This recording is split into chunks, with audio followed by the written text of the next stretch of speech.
Greetings all. How are you? This is Jamaican Tory back with you again as we get into this Q&A session regarding my favorite topic, which is the constitutional reform process as the JLPNP attempts to usurp our constitutional monarchy in favor of their constitutional republic. I'm asking you to please like, share, and subscribe as we get into this little discussion, which today will take the form of a Q&A session, question and answer. So today's question and answer session will be a follow-up to my last discussion regarding the court system of Jamaica and how it relates to the monarchy and to constitutional changes on the horizon. So, here we go. Our first question: what is Jamaica's highest court? Under the Jamaica Ordnance Council 1962, our highest court is the Judicial Committee of His Majesty's Privy Council. However, there are some that is of the opinion that this court system should be altered to the Caribbean Court of Justice, which I will get to in a few. So next question: how did the JCPC, or the Judicial Committee of the Privy Council, come about? So the JCPC, or the Judicial Committee, is a body that was established to be the highest court of Jamaica and several other countries within the Commonwealth. It was established in 1833, and its original purpose was to hear appeals from British dominions, colonies, protectorates, and territories around the world. The JCPC has no jurisdiction within the United Kingdom itself because the United Kingdom has their own highest court. Previously, it used to be the House of Lords, but now it is the United Kingdom Supreme Court. Notwithstanding that, many of the judges that sit in the JCPC also sit on the UK Supreme Court. So we can clearly see there is a conflict of interest there. Next question: what is a Privy Council? So I've been talking about the Judicial Committee of the Privy Council, which means that the Judicial Committee must be part of a larger body. So the Privy Council refers to the closest advisors of the monarch or the sovereign. In our case, a Privy Council actually has two different meanings. One is the advisors to King Charles in the UK, and this is a very large body which comprises of judges, civil servants, politicians, clergymen, senior officials, military personnel, you name it. And they are there to advise him on different aspects of state policy. And of course, one of the committees is the Judicial Committee. In the Jamaican context, we also have a second Privy Council. This is not a court. What this is a set of advisors to the Governor General, and they serve the same purpose as the advisors the King does in the UK. There are a few minor differences, but for all intents and purposes, they serve the same purpose. So the Privy Council normally hold their meetings in secret, hence the word privy. Although there was an exception to this made upon His Majesty's ascension, where the Privy Council's meeting was televised live, and this was known as the Accession Council. And the Accession Council refers to the first time that a Privy Council meets in a new reign. So this time their session council was televised, but normally Privy Council sessions are held in private, hence the word Privy Council. And all members of the Privy Council must take an oath of fealty to the monarch before they can take their seats on the council. And of course, as I said before, Judicial Committee is but one part of the council. What is the CCJ? The CCJ is a Caribbean Court of Justice. Now, the Caribbean Court of Justice was established as a dual jurisdiction court. It has an original and an appellate jurisdiction. The original jurisdiction refers to the right of the CCJ to be the sole arbiter of any disputes relating to CARICOM, which is the Caribbean Community.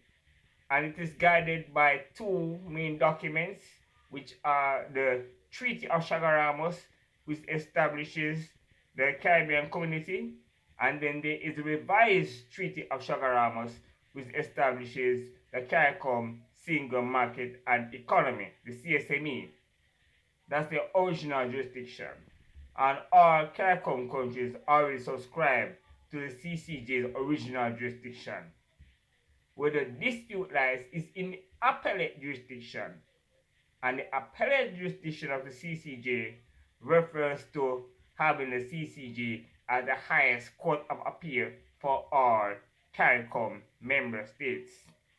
Currently, only a few CARICOM member states have the CCJ as their highest court, and this includes Bahamas, Dominica, Belize, and I believe St. Lucia. Yes, St. Lucia is the one I forgot. St. Lucia just joined the appellate jurisdiction very recently. But that really is a function of the CCJ. Next question. Are there any Jamaicans on the Privy Council? Well, as far as the larger Privy Council is concerned, the only living Jamaican that is on the council is our present Prime Minister. Traditionally, the Queen always invites Prime Ministers in our different realms to join the council, but of course they may or may not accept that invitation. The current Prime Minister, which is Andrew Holness, has accepted the invitation. The two former Prime Ministers, which were Portia St-Similar and Bruce Golding, were invited to be members of the council, but they declined the offer. Then we also have former Prime Minister P.J. Patterson, who used to be a member of the council, but has since resigned his seat on the JCPC, not on the JCPC, on the Privy Council. Sorry.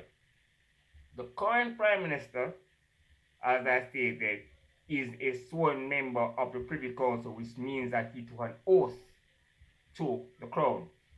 And yet, here he is trying to break out of the very oath that he took. I don't know about you, but personally, I wouldn't trust somebody who takes a vow of office and then breaks that oath. To me, that person isn't very trustworthy.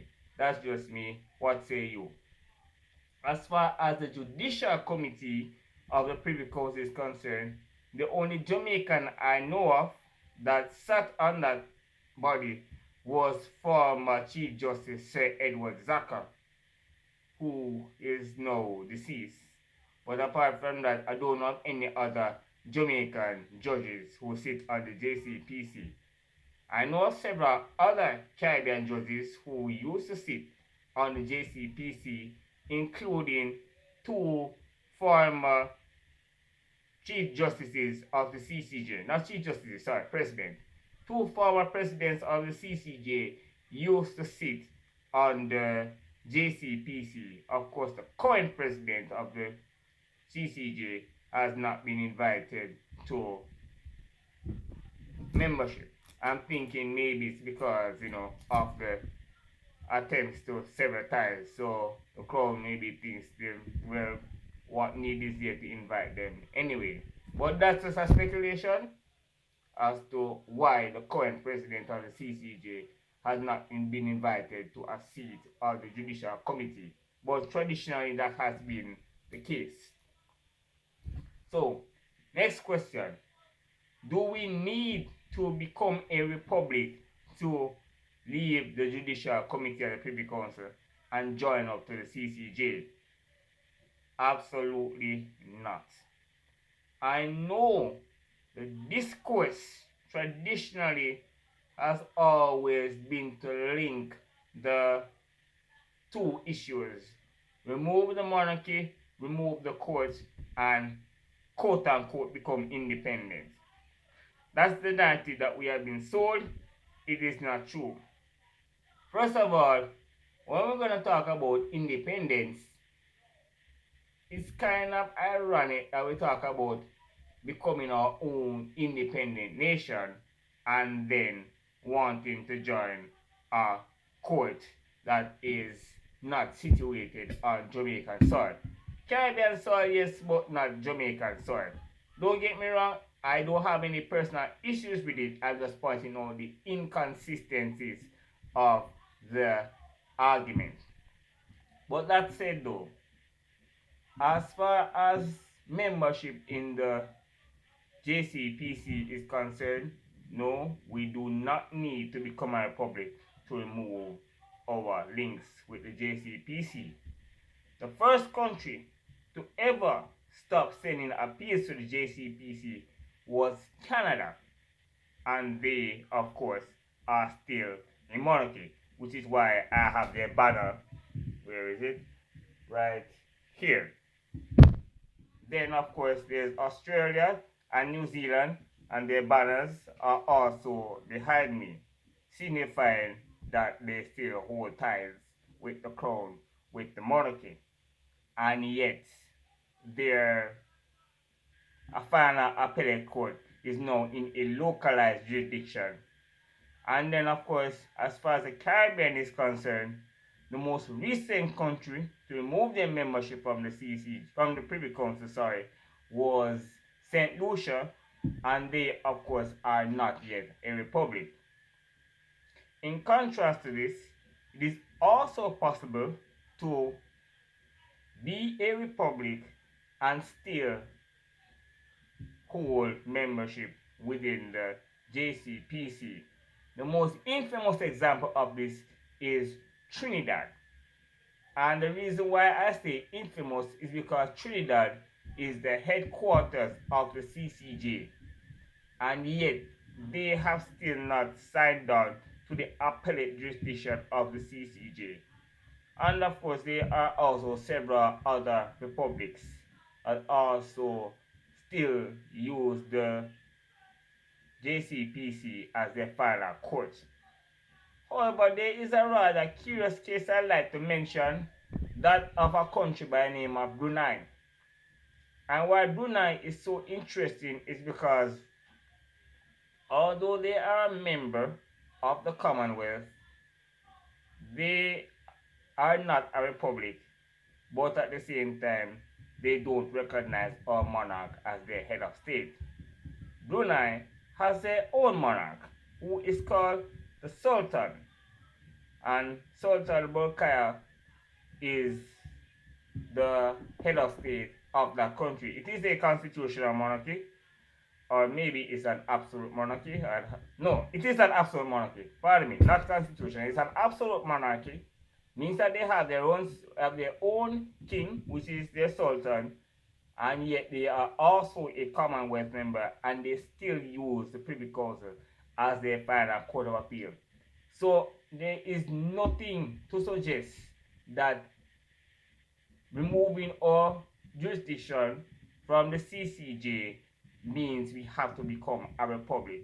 The two things are not the same. Do not be fooled by the propaganda of the media. Next question. Do we need a referendum to leave the JCPC and join the CCJ? The answer to that is no, we do not need one. I am aware that there are several other Caribbean countries that have called a referendum on the issue.